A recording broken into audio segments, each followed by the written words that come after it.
জিলহজ মাসের প্রথম 10টি দিন আল্লাহ তাআলার কাছে এত বেশি গুরুত্বপূর্ণ, আল্লাহ তাআলার কাছে এই 10 দিনের মর্যাদা এত বেশি, রব্বুল আলামিন কোরআনুল কারীমে এই 10 দিনের ব্যাপারে কসম করেছেন।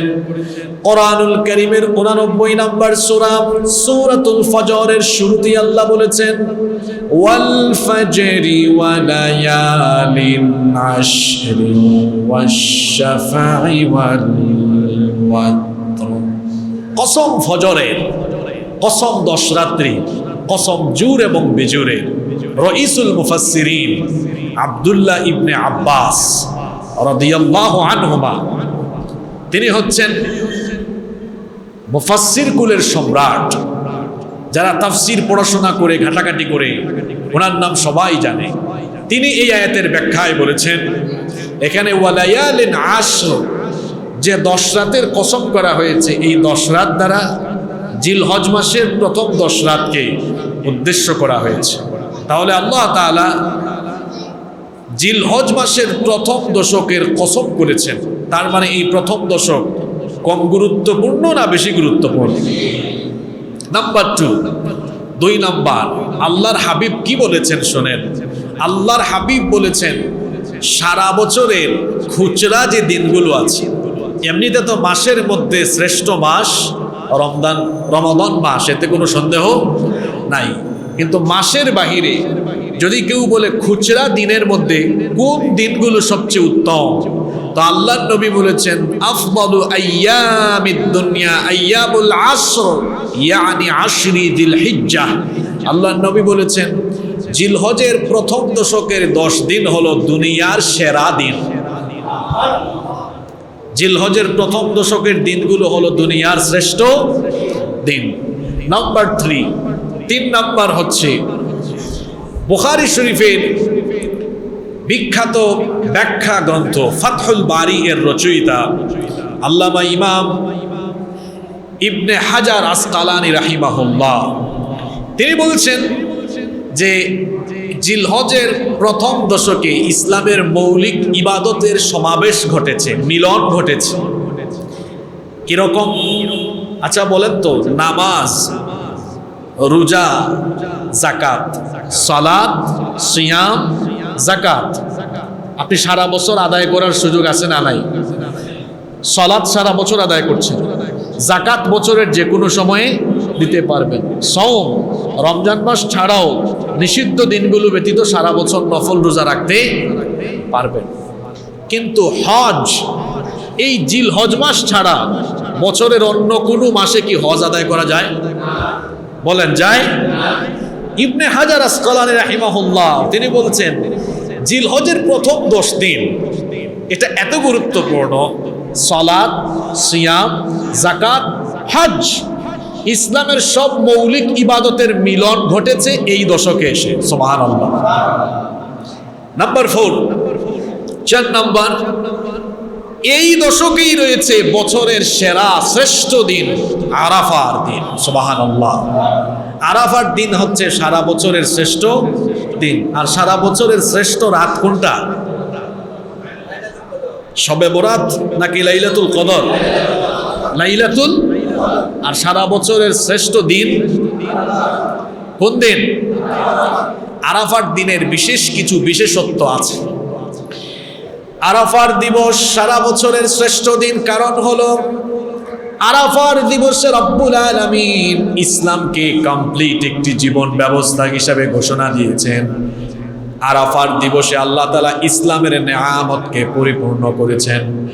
বিদায় হজের দিনে, বিদায় হজের ভাষণ দেওয়ার পরে আল্লাহ তাআলা আয়াত নাজিল করে জানিয়ে দিয়েছেন আজকের এই দিনে আমি আপনার উপরে, আপনার উম্মতের জন্য ইসলামের বিধানকে আমি কমপ্লিট করে দিলাম।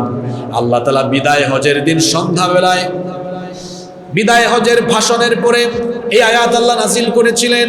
কোরআনুল কারীমের 5 নম্বর সূরা সূরাতুল মাইদা এর 3 নম্বর আয়াতের শেষের দিকে আল্লাহ বলছেন আল ইয়াউমা আকমালতু লাকুম দীনাকুম ওয়া أتممت عليكم نعمتي ورضيت لكم الإسلام دينا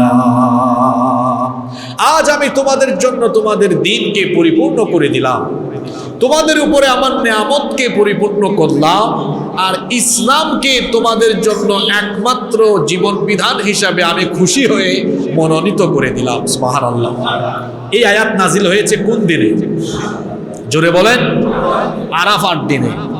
ইহুদিরা একবার ওমর রাদিয়াল্লাহু আনহুর কাছে এসে বলছে, ওমর, তোমাদের কোরআনে একটা আয়াত আছে, এটা যদি আল্লাহ তোমাদের উপরে নাজিল না করে ইহুদিদের উপর নাজিল করতেন, আমাদেরকে দিতেন, ওই দিনকে আমরা ঈদের দিন বানাতাম। তখন ওমর রাদিয়াল্লাহু আনহু বললেন, ইহুদি শোনো, আমরা ঈদের দিন বানানো লাগবে না, এটা অটোমেটিক ঈদের দিন হয়ে আছে। কারণ নবীজি বিদায় হজের ভাষণ দিয়েছিলেন, ওই দিনটা ছিল জুমার দিন, আর জুমার দিনকে আল্লাহ এমনিতেই আমাদের জন্য সাপ্তাহিক ঈদের দিন বানিয়ে দিয়েছেন। সুবহানাল্লাহ। তাহলে নবীজি বিদায় হজের ভাষণ দিয়েছেন যেদিন, ওই দিনটা ছিল কোন দিন? জুমার দিন। ওই দিনটা ছিল জুমার দিন। আরাফাত দিবসের অনেক বিশেষত্ব আছে। এই দিনে ইসলামকে ফুলফিল করা হয়েছে। এরপরে আরাফাত দিবসের আরো বিশেষ মর্যাদা আছে। এই দিনে আল্লাহ এত সংখ্যক পাপী তাপীদেরকে মুক্তি দেন, নাজাত দেন। বছরের অন্য সময় এত সংখ্যক পাপী তাপীকে আল্লাহ মাফ করেন না। আল্লাহর হাবিব বলেছেন, এই হাদিসটি মুসলিম শরীফের মধ্যে বর্ণিত হয়েছে। হাদিস বর্ণনাকারী সাহাবী হচ্ছেন আমাদের মা উম্মুল মুমিনিন আয়েশা রাদিয়াল্লাহু আনহা। তিনি বলেছেন, মা মিন ইয়াউমিন আকসার মিন আন ইউতিকা ফীহি আল্লাহু আবদান মিনান নারি মিন ইয়াউমি আরাফা। আল্লাহর নবী বলেছেন, আরাফার দিবসে আল্লাহ তাআলা এত সংখ্যক পাপী তাপীকে জাহান্নাম থেকে মুক্তি দেন, অন্য কোন সময় এত পাপী তাপীকে আল্লাহ জাহান্নাম থেকে মুক্তি দেন না। এই দিনে আল্লাহ তাআলার রহমত এত বেশি নিকটবর্তী হয়। ওয়া ইন্নাহু লায়াদনু আযজা ওয়া জাল্লা সুম্মা ইউবাহি বিহিমুল মালাইকা। আল্লাহ নবী বলেছেন, আরাফা দিবসে আল্লাহ তাআলা দুনিয়ার আসমানের নিকটবর্তী হন, বান্দাদের দিকে রহমতের নজর দিয়ে তাকান। আর আল্লাহ তাআলা আরাফার মাঠে উপস্থিত লোকদেরকে দেখে তার ফেরেশতাদের সামনে সেই বান্দাদেরকে নিয়ে গর্ব করেন। আল্লাহ তখন বলেন, ফেরেশতারা, এই মানুষ বানাতে তোমরা আমাকে নিষেধ করেছিলে, তাকিয়ে দেখো আমার এই বান্দারা দামি দামি ব্র্যান্ডের কাপড় চোপড় খুলে সেলাইবিহীন 2 টুকরা ইহরামের কাপড় পরিধান করে, ধুলো মলিন বদনে, উস্কো খুস্কো চুল আর ধুলা বলেন যুক্ত বদনে এখানে হাজির হয়েছে। আমার বান্দা আমাকে রাজি করা, খুশি করা ছাড়া এখানে এভাবে আসে না। একটাই উদ্দেশ্য, আমাকে খুশি করা আর আমার রহমত পাওয়া। দেখ ফেরেশতারা, এই মানুষ বানাতে আমাকে নিষেধ দিয়েছিলে, অথচ এরাই এখন আমার আনুগত্য করছে। সুবহানাল্লাহ। এটা কোন দিন? আরাফার দিন। তো এই আরাফার দিবসও রয়েছে এই জিলহজের প্রথম 10 দিনের ভেতরে। নাম্বার 4 নাম্বার, জিলহজের প্রথম দশকে আল্লাহ তাআলা জিকিরের প্রবর্তন করেছেন। যারা হজে যায় তারা ওখানে গিয়ে তাকবীর, তাহলিল, তাহমিদ, তাশরিক পাঠ করছে। যারা যায় না তারাও পাঠ করছে। এজন্য আল্লাহ কোরআনে কারীমে বলেছেন, ওয়ায়াযকুরুসমাল্লাহি ফি আইয়ামিন মা'লুমাত। এই নির্দিষ্ট দিনগুলোতে তিনি তার জিকিরের ব্যবস্থা করেছেন। এখানে আইয়ামিন মা'লুমাত দ্বারা কোন দিন উদ্দেশ্য? সংখ্যাধিক্য মুফাসসিরগণ বলেছেন জিলহজের প্রথম দশকই এখানে উদ্দেশ্য করা হয়েছে। নাম্বার 6 নাম্বার হচ্ছে, এই জিলহজের প্রথম দশকেই ইসলামের গুরুত্বপূর্ণ রুকন হজ পালন হয়ে থাকে। এই প্রথম দশক ছাড়া জিলহজের প্রথম 10 দিনের বাইরে অন্য কোনো সময় ওমরা করা যাবে, কিন্তু হজ করা যায় না। নাম্বার 7 নাম্বার, এই জিলহজের প্রথম দশকই কুরবানির মতো গুরুত্বপূর্ণ ইবাদত রয়েছে। যাদের জিলহজের প্রথম দশক গুরুত্বপূর্ণ হওয়ার কয়টি কারণ বলেছি? 7টি। আমি একটু রিভিউ করছি, সংক্ষেপে বলছি। জিলহজের প্রথম 10টি দিন কেন গুরুত্বপূর্ণ? 1 নাম্বার, কোরআনে কারীমে আল্লাহ তাআলা এই জিলহজের প্রথম দশকের কসম করেছেন। নাম্বার 2 নাম্বার, এই দিনগুলোকে নবীজি বলেছেন সারা বছরের শ্রেষ্ঠ দিন। নবীজি বলেছেন, আফদালু আইয়ামিদ দুনিয়া আইয়ামুল আশর। এগুলো হচ্ছে জিলহজের প্রথম দশক সারা বছরের শ্রেষ্ঠ দিন। 3 নাম্বার, এই প্রথম দশকে ইসলামের মৌলিক ইবাদত তথা সালাত, সওম, যাকাত এবং হজ সকল ইবাদতের মিলন ঘটেছে। 4 নম্বর, প্রথম দশকেই রয়েছে আরাফাত দিবস। 5 নম্বর, এই প্রথম দশকে আল্লাহ তার জিকিরের ব্যবস্থা করেছেন। 6 নম্বর, জিলহজের প্রথম দশকে হজের মতো গুরুত্বপূর্ণ ইবাদত পালিত হয়। 7 এবং সর্বশেষ হচ্ছে জিলহজের প্রথম দশকে কুরবানির মতো গুরুত্বপূর্ণ বিধানও আল্লাহ তাআলা আমাদের জন্য দিয়েছেন। এই 7টি কারণে জিলহজের প্রথম দশক আমাদের কাছে অত্যন্ত গুরুত্বপূর্ণ এবং ফজিলতপূর্ণ। যেহেতু এই প্রথম দশক অত্যন্ত বরকতময়, অত্যন্ত ফজিলতপূর্ণ, সেহেতু হেলায় খেলায় খামখেয়ালি করে অবহেলা গাফলতি করে এই 10 দিন কাটানো কোনোভাবেই উচিত নয়, এটা সমীচীন নয়।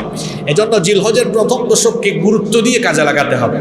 আমি আজকের আলোচনার শুরুতেই বলেছি, রমজান মাসে দেখা যায় কম বেশি সবাই আমরা আজানের আগে এসে মসজিদে হাজির, ইবাদত বন্দেগীতে মনোনিবেশ করি, কারণ সকলেই কম বেশি রমজান মাসের গুরুত্ব জানি বুঝি বলে এই মাসটাকে কাজে লাগায়। কিন্তু জিলহজের প্রথম দশক শুধু কুরবানির হাটে, কুরবানির যে পশুর হাটে আমরা গিয়ে পশু কেনা বেচা, আর রাস্তাঘাটে কাউরে পাইলেই ভাই সাহেব কত দিয়ে কিনলেন, মোটা তাজা আছে, অথবা আরো বিভিন্ন ধরনের অহেতুক আলোচনা, আপনার দাম অনুযায়ী মনে হয় ওজন হবে না, এ ধরনের কথাবার্তা আছে না নাই? আচ্ছা, আপনি কুরবানি দিচ্ছেন, এটা কি ব্যবসা না ইবাদত? জোরে বলেন তো। কিছু মানুষের মনের ভিতরে খুতুর স্বভাবের কিছু মানুষ আছে, এরা বাসায় এসে চিন্তা করে, কিনলাম তো 1.5 লক্ষ টাকা দিয়ে, কিন্তু মাংস হইতে পারে এত কেজি, ক্যালকুলেটারে হিসাব করে, আহারে এত কেজি যদি হয় তাহলে তো আমার 20-30 হাজার শর্ট পড়ে গেছে। কি বলেন, এরকম আছে না নাই? এরকম খুতুর স্বভাবের কিছু মানুষ সব এলাকায় কম বেশি আছে। কুরবানি দিয়েছেন শুধুমাত্র কার সন্তুষ্টির জন্য? হিসাব করার দরকার আছে? পশুর হাটে গিয়েছেন, যেটা আপনার পছন্দ হয়ে গেছে, যার দাম বেশি হোক কম হোক নিয়ে আসেন, হিসাব নিকাশের দরকার নাই। কত কেজি হয়েছে বা এটাতে কতটুকু মাংস পেলাম, গোশত পেলাম, এগুলো হিসাব নিকাশ না করে নিয়ত থাকবে মনের যে কিনেছি শুধু আল্লাহর সন্তুষ্টির জন্য, আমার পছন্দ হয়েছে, ভালো লেগেছে, এজন্য এই পশুটা আমি ক্রয় করে এনেছি শুধু আল্লাহর সন্তুষ্টির উদ্দেশ্যে, জবাইয়ের জন্য, এই নিয়তে দিব। বাদবাকি কোনো অহেতুক ফালতু চিন্তা আমাদের ভেতরে আমরা নিয়ে আসবো না ইনশাআল্লাহ। তো বলছিলাম, এই 10 দিন শুধু পশু কেনা বেচায় ব্যস্ত থাকলে হবে না, আমলের দিকেও মনোনিবেশ করতে হবে ইনশাআল্লাহ। আমরা জিলহজের প্রথম দশকে 10টি আমল সবাই করব ইনশাআল্লাহ। নাম্বার 1, তওবা করে নিজেকে ক্ষমা লাভের যোগ্য বানাবো। কোনো পাত্রে যদি আমরা খাবার নিতে চাই, তো ময়লা অথবা প্লেটের মধ্যে কোনো ধরনের ময়লা লেগে আছে, এ ধরনের প্লেটে, এ ধরনের পাত্রে কি আমরা খাবার নেই? প্রথমে আমরা সেটাকে ধৌত করে পরিষ্কার করে এটাকে খাবার নেওয়ার উপযোগী বানাই, এটাতে খাবার রাখার উপযোগী আমরা বানাই। যেভাবে একটা অপরিচ্ছন্ন প্লেটে খাবার রাখি না, এটাকে পরিষ্কার করে আমরা খাবার রাখার মতো উপযোগী করি, তেমনি আমাদের এই কলুষমুক্ত পাপযুক্ত এই অন্তর, এই নফসকে ক্ষমা লাভের যোগ্য বানাতে হলে এটাকেও আগে ধুয়ে মুছে সাফ করতে হবে। আর আমাদের এই পাপযুক্ত কালিমাযুক্ত এই অন্তরাত্মাকে পরিষ্কার পরিচ্ছন্ন করার, পবিত্র করার একমাত্র পদ্ধতি হলো তওবা করা। আপনি পাপ করলে, আপনি কোনো অপরাধ করলে দেখা যাবে সবাই আপনার থেকে মুখ ফিরিয়ে নিচ্ছে। আপনার পরিবার, সমাজ, এমন অপরাধ আছে, পরিবার, সমাজ, রাষ্ট্র কেউ আপনার পাশে থাকে না, আপনার থেকে মুখ ফিরায় নেয়। কিন্তু আল্লাহ তাআলা এমন দয়াবান, আপনি যতই গুনাহ করেন না কেন, আপনি যদি তওবার মাধ্যমে আল্লাহ তাআলার রহমতের আশা করেন, তাহলে আল্লাহ তাআলা আপনার তওবা কবুল করে সব অপরাধ মাফ করে দিবেন। সুবহানাল্লাহ। দুনিয়ার মানুষ অপরাধীকে শাস্তি দেয়, তার থেকে মুখ ফিরায় নেয়, আর আল্লাহ অপরাধী থেকে মুখ ফেরান না। আল্লাহ অপেক্ষা করেন, দেখি আমার বান্দা আমার কাছে আসে কিনা, আসলে মাফ করে দিন। সুবহানাল্লাহ। তো এই জন্য এই জিলহজের প্রথম দশকে আপনি নিজেকে ক্ষমা লাভের যোগ্য বানান, আর নিজেকে ক্ষমা লাভের যোগ্য বানাতে হলে তওবা করে নিজেকে আগে ক্ষমা লাভের উপযোগী বানাতে হবে। রাসূল সাল্লাল্লাহু আলাইহি ওয়াসাল্লাম প্রত্যেকদিন তওবা ইস্তেগফার করতেন কয়বার করতেন? এক হাদিসে এসেছে 70 বারের বেশি, আরেক হাদিসে এসেছে 100 বার। তো আমাদের প্রিয় নবী সাল্লাল্লাহু আলাইহি ওয়াসাল্লাম প্রতিদিন তওবা ইস্তেগফার করতেন 100 বার। আমরা করি কয়বার?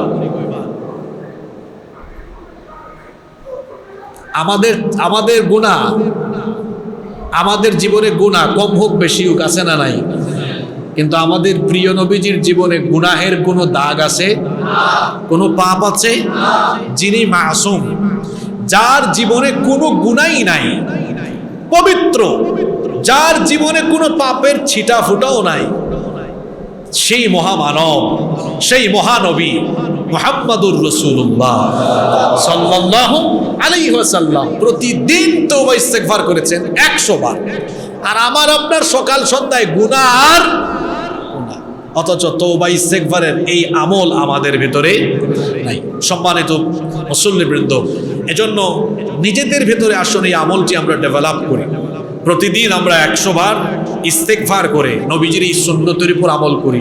ইস্তেগফারের অনেক ফায়দা আছে, অনেক ফায়দা আছে। ইস্তেগফাররত ব্যক্তিকে আল্লাহ ক্ষমা করেন, ইস্তেগফাররত ব্যক্তিকে আল্লাহ কোনো বিপদ দেন না, ইস্তেগফাররত ব্যক্তির রিজিকে কোনো ঘাটতি থাকে না, আল্লাহ ওই ব্যক্তিকে রিজিক দিয়ে ভরপুর করে দেন।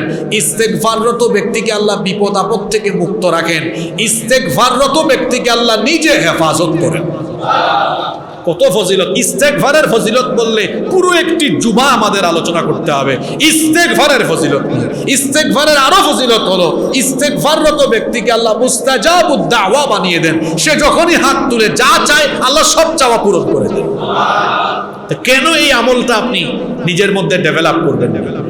চলনে বলনে, উঠা বসা, চলাফেরায়, সকল ক্ষেত্রে কিছুক্ষণ পর পর ইস্তেগফারের আমল করে। কিছু মানুষ আছে মসজিদে ঢুকে ফেসবুক চালায়, ওই উপরের তলায় এখনো কয়েকজন মুসল্লি এরকম এখনো থাকতে পারে, তারা ফেসবুক চালানোতে ব্যস্ত। এই মসজিদ কি ফেসবুক চালানোর জায়গা? বসে আছেন, ইস্তেগফার করেন, আস্তাগফিরুল্লাহ আস্তাগফিরুল্লাহ। এই বাক্যটির পাওয়ার এত বেশি, এটা আপনাকে দুনিয়া আখিরাতে লাভবান বানিয়ে দেবে। সুবহানাল্লাহ।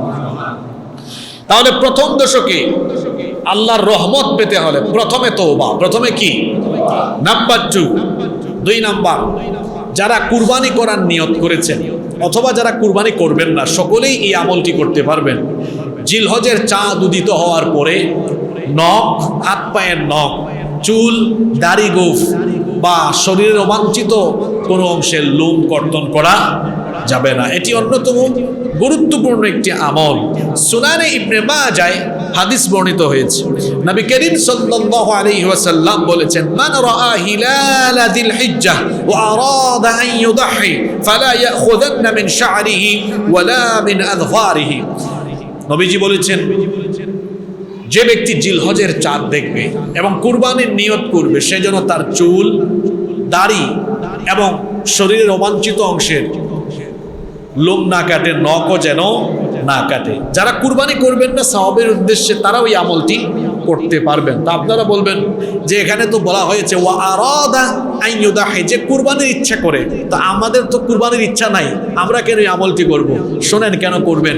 আপনাদেরকে একটা হাদিস শোনাই, মুস্তাদরাকে হাকিমের মধ্যে এই হাদিসটি বর্ণিত হয়েছে। আব্দুল্লাহ ইবনে উমর রাদিয়াল্লাহু আনহুমা, তিনি একবার রাস্তা দিয়ে যাচ্ছেন। أن ابن عمر رضي الله عنه مر بامرأة تأخذ من شعر ابنها في أيام العشر. আব্দুল্লাহ ইবনে উমর রাদিয়াল্লাহু আনহা, আব্দুল্লাহ ইবনে উমর রাদিয়াল্লাহু আনহুমা, তিনি এক মহিলার পাশ দিয়ে যাচ্ছিলেন। ওই মহিলা তার সন্তানের চুল কেটে দিচ্ছিল। এটি দেখে তিনি বললেন, লাউ আখারতিহি ইলা ইয়াউমিন নাহরি কানা আহসান। তুমি যদি তোমার সন্তানের চুল না কেটে কুরবানির দিন পর্যন্ত অপেক্ষা করতে, কানা আহসান, এটা তোমার জন্য অতি উত্তম হতো। সুবহানাল্লাহ। তাহলে বোঝা গেল যে যিনি কুরবানি করবেন না, তিনিও এই আমলটি করতে পারেন। আমরা সওয়াবের উদ্দেশ্যে এই আমলটি করব ইনশাআল্লাহ। জিলহজের চাঁদ ওঠার আগেই আমাদের যদি প্রয়োজন হয় নখ, চুল দাড়ি বা অবাঞ্ছিত অংশের লোম কর্তন করার প্রয়োজন হলে আমরা সেটা করে ফেলবো। জিলহজের চাঁদ উদিত হওয়ার পরে, চাঁদ দেখার পরে আমরা এটি আর করবো না। আল্লাহ আমলটির তৌফিক আমাদেরকে দান করেন। নাম্বার 3, 3 নাম্বার, প্রথম দশক খুব গুরুত্বপূর্ণ। এজন্যই প্রথম দশকে যতটুকু সম্ভব বেশি বেশি নেক আমলের প্রাণান্তকর প্রচেষ্টা চালাতে হবে, কারণ এই দশকের নেক আমলের মর্যাদা কত বেশি শুনেন। আবু দাউদ এবং তিরমিজির বর্ণনায় হাদিস এসেছে। হাদিস বর্ণনাকারী সাহাবী হচ্ছেন আব্দুল্লাহ ইবনে আব্বাস রাদিয়াল্লাহু আনহুমা।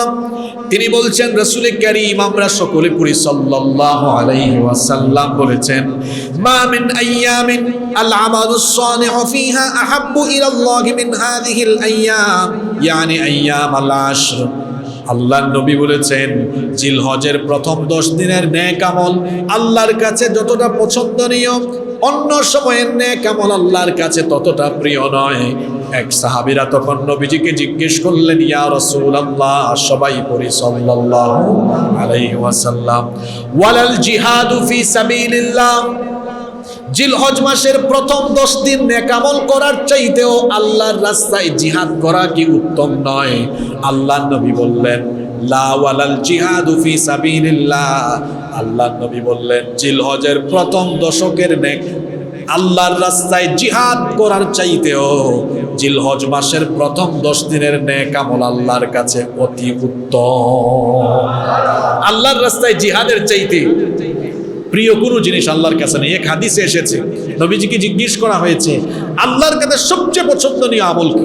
নবীজি বললেন, as-সালাত। প্রথমে বললেন নামাজ, এরপরে বললেন ওয়াল জিহাদু ফি সাবিলিল্লাহ, আল্লাহর রাস্তায় জিহাদ করা।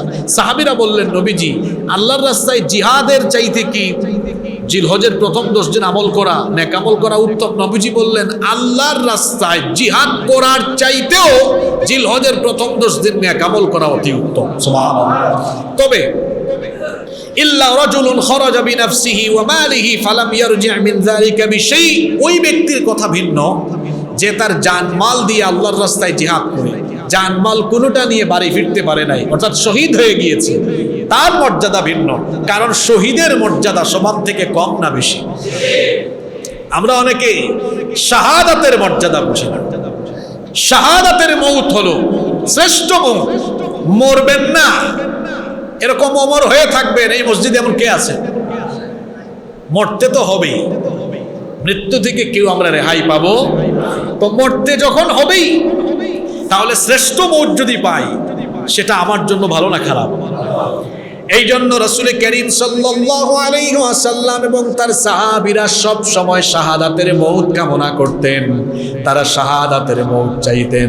কারণ শহীদি মর্যাদা, আপনি অন্য যে কোনো হালতে যদি মারা যান, মরার পরে হিসাব আছে, বিচার আছে, হিসাব বা বিচার ছাড়া রেহাই আপনি পাবেন না। কিন্তু শাহাদাতের মৌতের এত বেশি মর্যাদা, আল্লাহর নবী বলেছেন, শহীদের কাছ থেকে আল্লাহ কোনো হিসাব নেন না, শহীদের কাছ থেকে আল্লাহ কোনো বিচারও করেন না, বিনা হিসাবে বিনা বিচারে আল্লাহ তাদেরকে জান্নাত দিয়ে দেয়। তো শহীদ হতে হলে ঘরে বসে শহীদ হওয়া যায়? শহীদ হতে হলে আপনাকে শাহাদাতের কাজে থাকা লাগবে। আর শাহাদাত এটা নসিব হয় কিভাবে? ইসলাম বিরোধীদের মোকাবেলায় ইসলামকে প্রতিষ্ঠার কাজে যিনি থাকবেন, তার শহীদ হওয়ার সুযোগ আছে। আপনি ইসলাম প্রতিষ্ঠার কাজে না থেকে শহীদ হওয়ার কোনো সুযোগ আছে? আপনি ইসলামের পক্ষে কথা বলবেন, ইসলাম বিরোধীরা এতে আপনাকে হুমকি ধামকি দিবে, জেলখানায় নিয়ে রাখবে, প্রয়োজনে ইসলামের কথা বলার কারণে আপনাকে ফাঁসি দিয়ে মেরে ফেলবে। তাহলে বোঝা গেল ইসলামের পক্ষে কথা বললে শহীদ হওয়ার সুযোগ আছে, কিন্তু জান বাঁচানোর মতো কাজ করে চললে শহীদ হওয়ার কোনো সুযোগ নাই। হিকমত খাটায় চললে আপনি শহীদ হতে পারবেন। শহীদ হতে হলে ইসলামের পক্ষে কথা বলা, ইসলামের পক্ষে কাজ করা, দিন কায়েমের আন্দোলনে নিজেকে সামিল রাখতে হবে, নইলে তো শহীদ হওয়ার কোনো সুযোগ নাই। তো শাহাদাতের মৌত হলো শ্রেষ্ঠ মৌত, এটি জীবনের শ্রেষ্ঠ পাওয়া। এজন্য আমাদের সকলকে অন্তরে শাহাদাতের তামান্না রাখতে হবে। শাহাদাতের তামান্না যদি অন্তরে রাখেন, সারা জীবন আপনি দিন কায়েমের পক্ষে কাজ করেন, যদি নসিবে শাহাদাত নাও থাকে, লাভ আছে। লাভটা কি? যে ব্যক্তি সারা জীবন অন্তরে শহীদ হওয়ার তামান্না লালন করবে, শহীদ না হয়েও যদি মারা যায়, নবীজি বলেছেন মান সাআলাল্লাহু শাহাদাতা মান সাআলাল্লাহু শাহাদাতি বিসিদকিন বাল্লাগাহুল্লাহু মানাজিলাশ শুহাদাই ওয়া ইম্মা তাআলা ফিরাশিহি। নবীজি বলেছেন শাহাদাতের তামান্না রেখে কেউ যদি শহীদ না হয়ে বিছানায় শুয়ে থাকা অবস্থায় মারা যায়, সারা জীবন অন্তরে শাহাদাতের তামান্না লালন করার কারণে আল্লাহ ওই ব্যক্তিকে মরার পরে শহীদ হিসাবেই মর্যাদা দিয়ে আল্লাহ তাকে শাহাদাতের মর্যাদা দান করবেন। সুবহানাল্লাহ। তাহলে অন্তরের মধ্যে শাহাদাতের মর্যাদা রাখার দরকার আছে না নাই? শাহাদাতের তামান্না রাখার দরকার। এই শাহাদাতের তামান্না রাখতে হবে। আর শহীদ হতে হলে নবীজির সুন্নত বাস্তবায়নের কাজ করতে হবে। নবীজির সুন্নত কি? শুধু কদু খাওয়া, লাউ খাওয়া, চোখে সুরমা লাগানো, খাবার শেষে মিষ্টি খাওয়া, হ্যাঁ এগুলোও সুন্নত, এগুলোও গুরুত্বপূর্ণ। কারণ নবীজির প্রত্যেকটা সুন্নতকে আমরা ভালোবাসি। সারা দুনিয়ার সব কিছুকে একদিকে রেখে, এক পাল্লায় রেখে, নবীর একটা সুন্নতকে আরেক পাল্লায় রাখলে সারা দুনিয়া, এমনকি সৃষ্টি জগতের সব কিছু মিলেও নবীর একটা সুন্নতের সমান হবে না। কিন্তু নবীজির জীবনের সবচেয়ে বড় সুন্নত হলো, নবীজি এসেছিলেন এই পৃথিবীতে মানুষের মন গড়া তৈরি করা সমস্ত মতবাদের শিকড়কে গুড়ায় কেটে দিয়ে আল্লাহর জমিনে আল্লাহর হুকুমত কায়েম করা। এটি ছিল নবী এই দুনিয়াতে আগমনের উদ্দেশ্য। এই বিষয়ে সবাইকে এক হয়ে যেতে হবে। এক হয়ে যে কাজ করলে তখনই আপনার শহীদ হওয়ার রাস্তা খোলা হবে।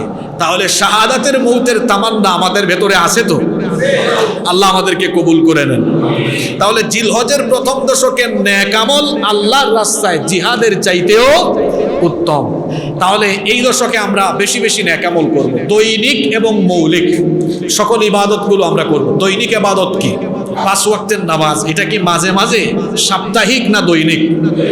দৈনিক আর মৌলিক যত ইবাদত আছে এগুলো করার পাশাপাশি নফল নামাজ, দান, সাদাকা, কোরআন তেলাওয়াত, এরপরে অন্যান্য যত ভালো কাজ আছে আমরা এই দশকে বেশি বেশি করবো ইনশাআল্লাহ। নাম্বার 4, ঈদের দিন ছাড়া জিলহজের 10 তারিখে হলো ঈদুল আজহা, এর আগের 9 দিন আমরা চেষ্টা করব এই 9 দিন রোজা রাখতে। কারণ এটি ছিল নবী করিম, আমরা পড়ি সাল্লাল্লাহু আলাইহি ওয়াসাল্লামের আমল। নাসাইতে হাদিস এসেছে আরবাউল লাম ইয়াকুন ইয়াদাউহুন্না সাল্লাল্লাহু আলাইহি ওয়াসাল্লাম, 4টি আমল নবীজি কখনোই ছাড়তেন না। জীবদ্দশায় নবীজি 4টা কাজ কখনো ছাড়তেন না। 1 নাম্বার সিয়াম আশুরা, আশুরার রোজা। এ তো জিলহজ মাসের পরে মুহররম মাস আসলে আমাদের দেশে কিছু মানুষ হাই হাসান হাই হুসেন, কিছু মানুষ পাবেন হাই হাসান হাই হুসেন, আর কিছু মানুষ কারবালার ঘটনা নিয়ে পড়ে আছে।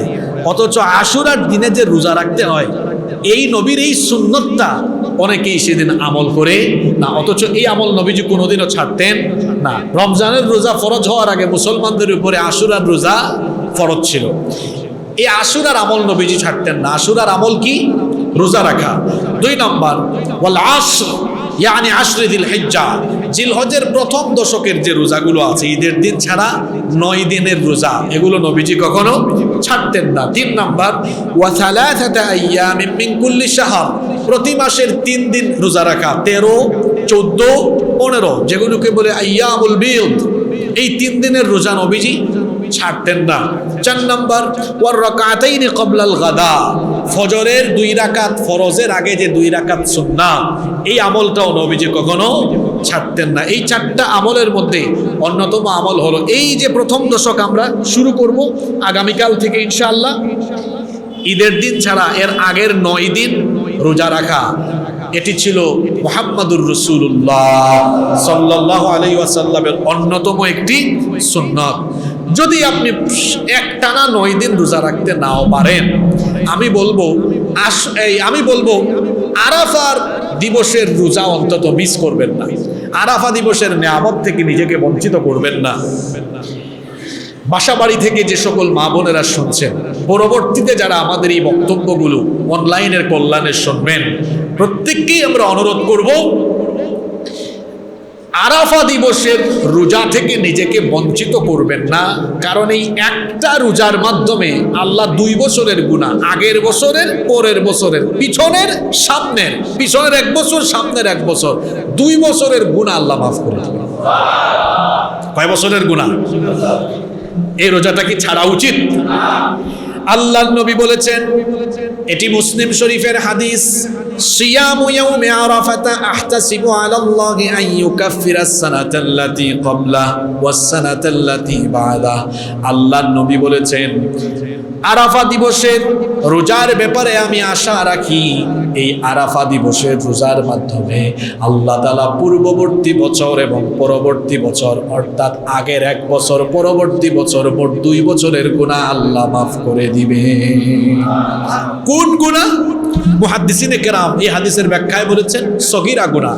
তবে কোন কোন মুহাদ্দিস বলেছেন, কেউ যদি তওবা করে খালিস নিয়তে সংশোধন হয়ে এরপরে আরাফা দিবসের রোজা রাখে, শুধু সগীরা নয়, তার কবিরা গুনাহ আল্লাহ মাফ করে দেন। একটা রোজায় কয় বছরের গুনাহ মাফ? 2 বছরের গুনাহ মাফ। তবে এটা হাজী সাহেবরা রাখবেন না, যারা হজে গিয়েছেন তারা আরাফা দিবসে রোজা রাখবেন না, কারণ তারা যদি রোজা রেখে আরাফার মাঠে হাজির হন, তো হজ তো শুধু আর্থিক ইবাদত নয়, এটা শারীরিক ইবাদত।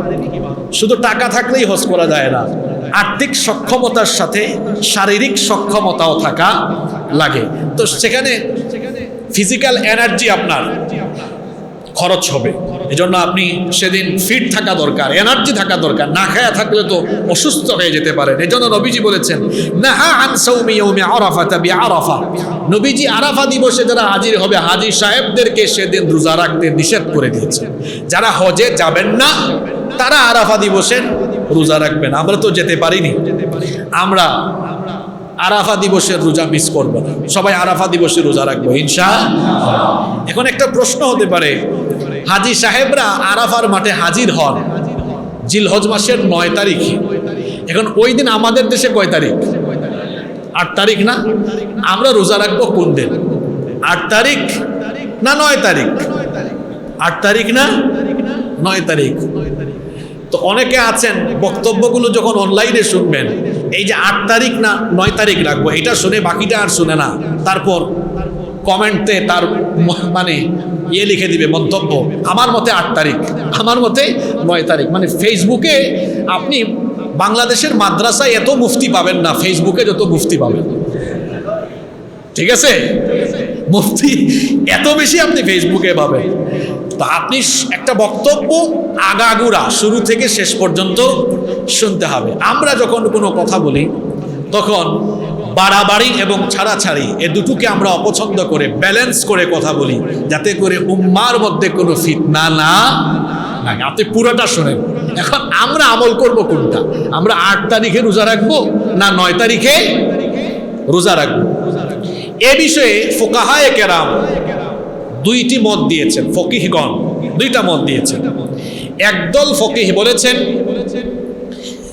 আপনাকে আরাফার দিবস যেই দিবসে হাজী সাহেবরা আরাফার মাঠে যান ওই দিনে রোজা রাখতে হবে। এখন ওই দিন আপনার দেশে কয় তারিখ এটা কোনো ফ্যাক্ট নয়, কারণ হাদিসে 8 তারিখ বা 9 তারিখ তারিখের কথা বলা হয়নি, বলা হয়েছে আরাফা দিবসের কথা। আর আরাফার দিবস তো ওই দিন হাজী সাহেব যেদিন গিয়ে আরাফার মাঠে হাজির হবেন। সুতরাং যেই দিন হাজী সাহেবরা আরাফার মাঠে হাজির হবেন ওই দিন আপনার দেশে যত তারিখই থাকুক আপনি ওই দিন রোজা রাখবেন। এটা কয়টা মত?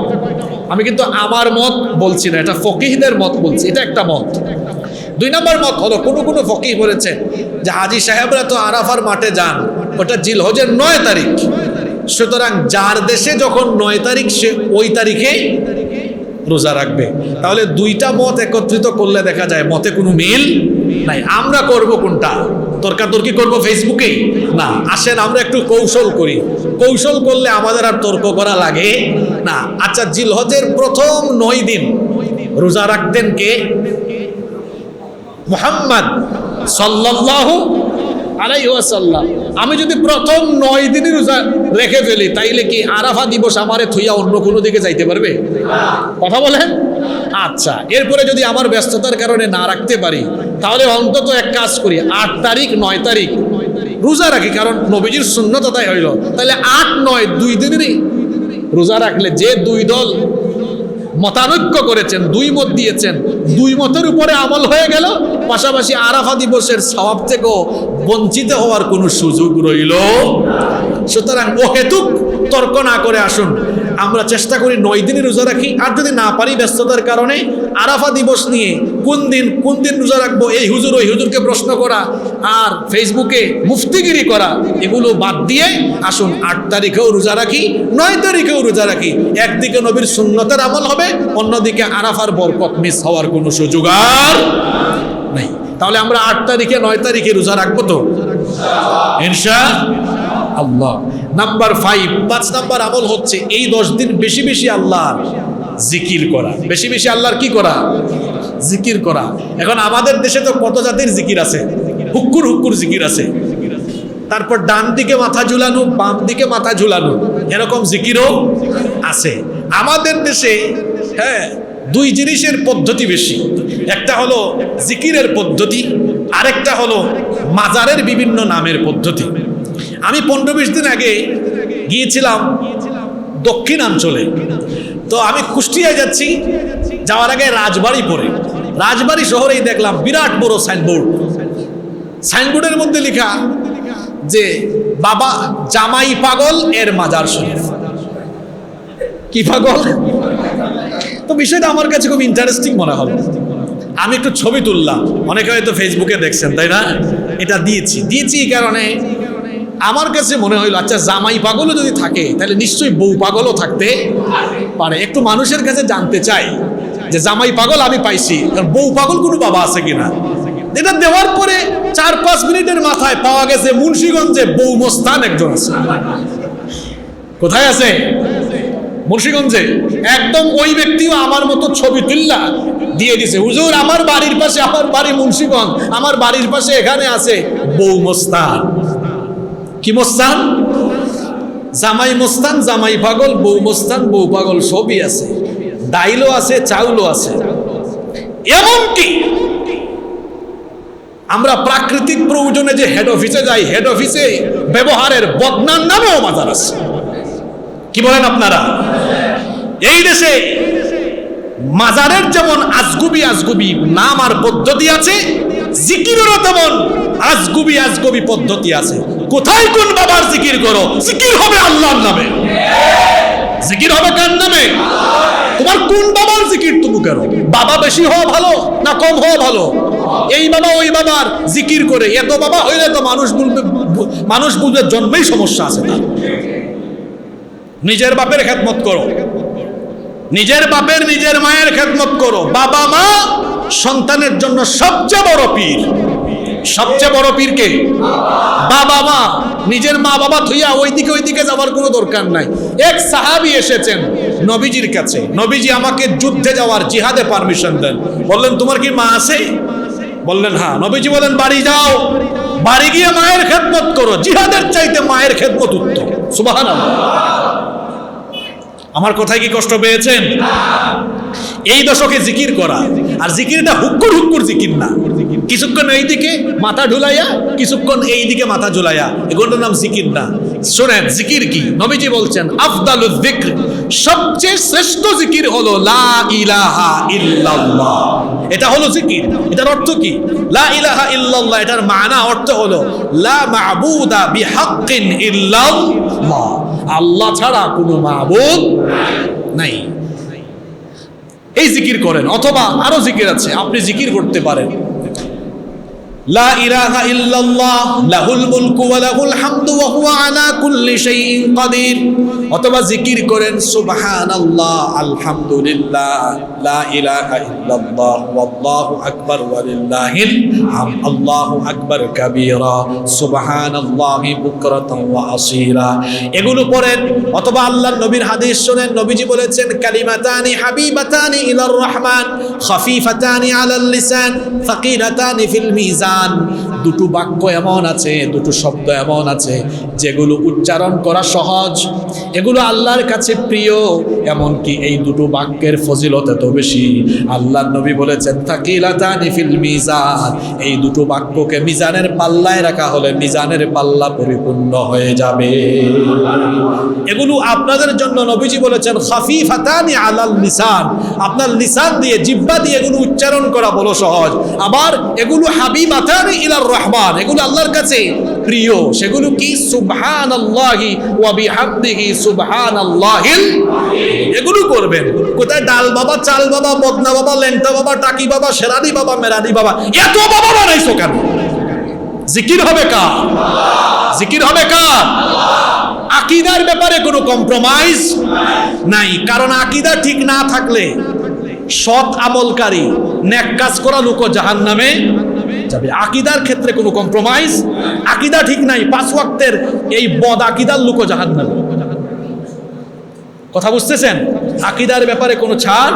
এজন্য আমাদের দেশের কওমি মাদ্রাসায়, আমাদের দেশের আলিয়া মাদ্রাসায়, বাংলাদেশের বাহিরে যত বিশ্ববিদ্যালয়ে তাফসির, হাদিস, এরপরে ইসলামিক স্টাডিজ, বিভিন্ন ইসলামিক বিষয়ে পড়াশোনা করানো হয়। একদম গোড়া থেকেই আলা কাইদাল ইসলামিয়া বা ইসলামিক আকীদা এই সাবজেক্ট পড়ানো হয়। আপনার আকীদা ঠিক করতে হবে তো আগে। আকীদা ঠিক না হলে আপনার নেক আমল আল্লাহর কাছে কবুল হবে এবং এই নেক আমলকারীও জাহান্নামে যাবে। একটা উদাহরণ দেই, মসজিদের সামনের কাতারের 5 ওয়াক্তের নামাজি নামাজ থেকে বের হইয়া মাজারের কাছে গিয়ে চাইতেছে।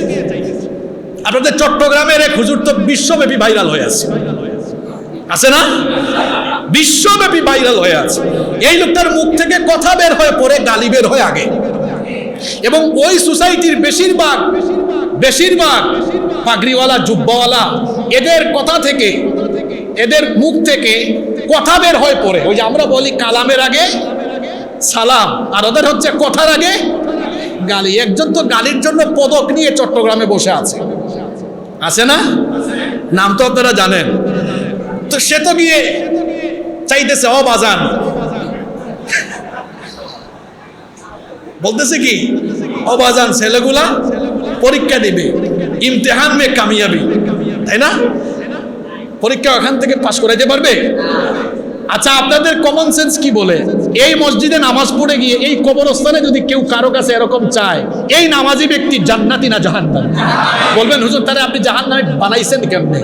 আল্লাহ জান্নাত জাহান্নামের মালিক।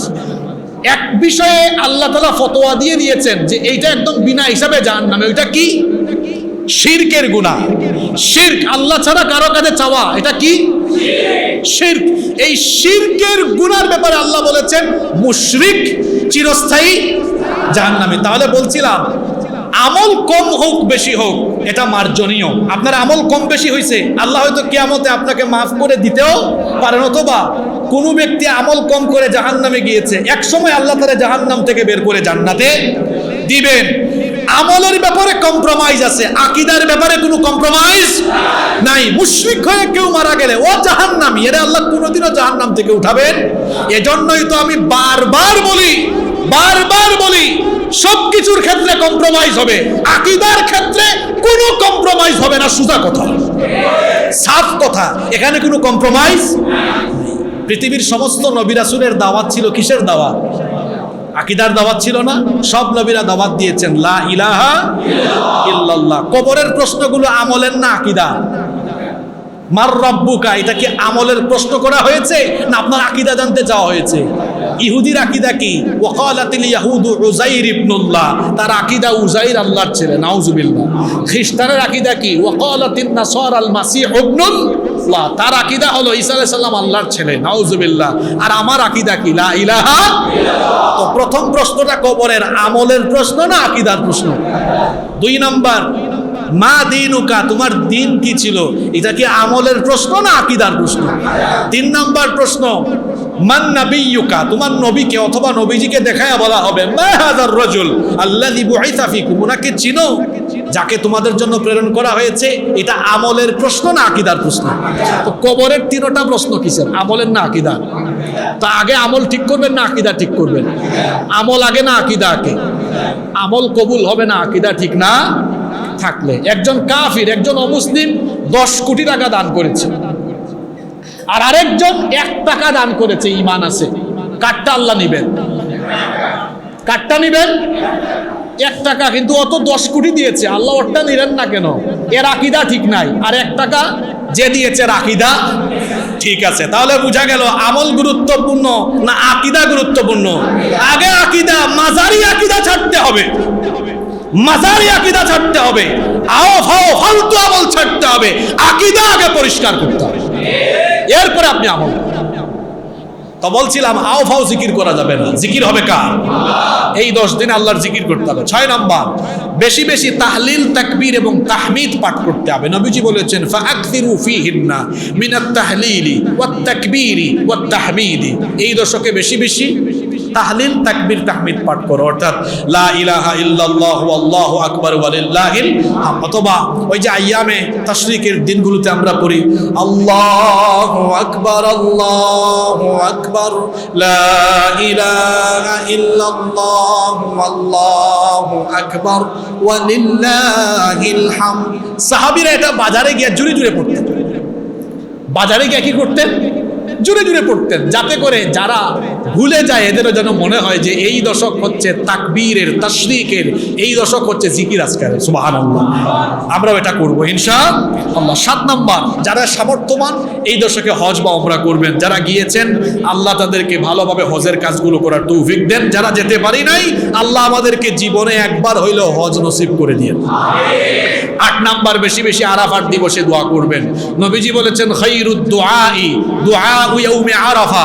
আরাফা দিবসের দোয়া হলো শ্রেষ্ঠ দোয়া, এই দিনের দোয়া আল্লাহ কবুল করেন। সুবহানাল্লাহ। এজন্য আরাফাত দিবসে আমরা বেশি বেশি দোয়া করব। এরপরে 9 নাম্বার আমল, জিলহজ মাসের 9 তারিখ ফজরের নামাজ থেকে জিলহজের 13 তারিখ আসর পর্যন্ত মোট 23 ওয়াক্ত ফরজ নামাজের পরে সালাম ফেরানোর পরে আমরা পুরুষ নারী সবাই তাকবীরে তাশরিক পাঠ করব। পুরুষেরা জোরে জোরে পড়বেন, নারীরা চুপি চুপি আস্তে আস্তে পড়বেন। আল্লাহু আকবার আল্লাহু আকবার লা ইলাহা ইল্লাল্লাহু আল্লাহু আকবার ওয়ালিল্লাহিল হামদ। 10 নাম্বার, যাদের সামর্থ্য আছে তারা কুরবানি করবেন, কুরবানির দিনে কুরবানি করবেন। তাহলে এই জিলহজের কয়টা আমল বললাম? প্রথম দশকের 10টা আমল। কুরবানির মাসাইল সম্পর্কে এবং কুরবানির শিক্ষা সম্পর্কে আমরা আগামী জুমায় তত্ত্ববহুল আলোচনা পেশ করার চেষ্টা করব ইনশাআল্লাহ। আজকে আমরা যে কথাগুলো বলেছি জিলহজের গুরুত্ব নিয়ে এবং আমল নিয়ে, আমরা যেন জিলহজের প্রথম দশককে গুরুত্ব সহকারে আমলের সাথে কাজে লাগাতে পারি। আল্লাহ তাআলা আমাদের সকলকে তৌফিক দান করেন। আমরা সকলে পড়ি আমিন।